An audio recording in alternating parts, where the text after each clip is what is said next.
The Collegiate School for Girls was bustling after World War I. Located on 1619 Monument Avenue, the school was very proactive, patriotic, and eager to help its country in any way possible. Girls of all ages were encouraged by the school to get involved, and by 1939, every student at Collegiate had joined the Red Cross. When America got involved in World War II in 1941, Collegiate was immediately affected and had to adjust to the new challenges it faced. World War II affected Collegiate financially, almost taking the school out of business. There was a feeling of recession, and Collegiate had to deal with the various challenges it was faced with. The enrollment fell, and mysterious checks would appear at school the night before payday in order to help Collegiate slide by financially. Since heating oil was being rationed, the school turned off the heat at the beginning of the day so the building would be cold by last period. Faculty meetings were held at Dr. and Mrs. Carol Harris Fowlk's house on Park Avenue because it was heated. In the school yearbook, The Torch, there were advertisements for war bonds, which show the effort of the community to help war relief. The patriotic-themed torches acknowledged the soldiers' suffering, sacrifice, and servitude.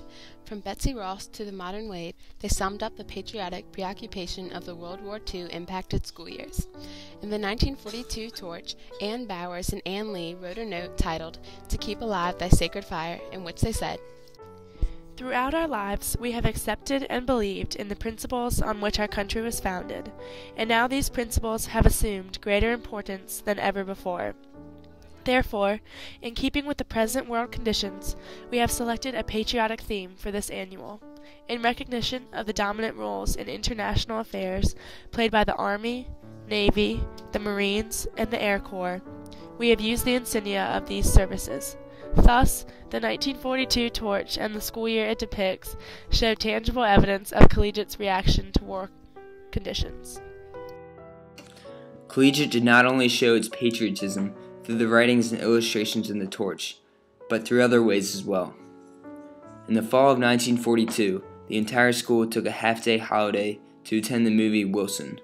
That was about President Woodrow Wilson. Also, the 8th graders put on 2 patriotic programs, Young Abe Lincoln and the Columbus Pantomime. Social events and performances provided a way to be cheerful in a time of tension and stress. The seniors put on one-act plays for the rest of the school.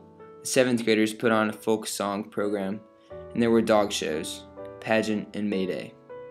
Also, the girls entertained some V-12 boys at a school dance who were part of a Navy college training program. The war relief effort dominated life at Collegiate. Students of all ages contributed to several Red Cross projects.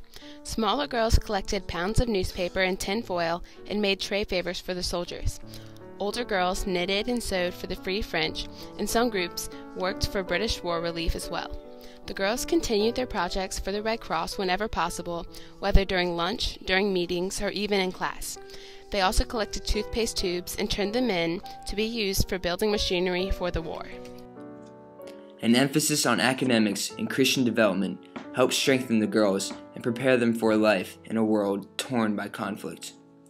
Also, by having occasional air raid drills, Collegiate students were prepared to react accordingly in such a dangerous situation. At the sound of a gong, the girls marched quickly and quietly to Grace Covenant Church and sat in the lobby facing the wall.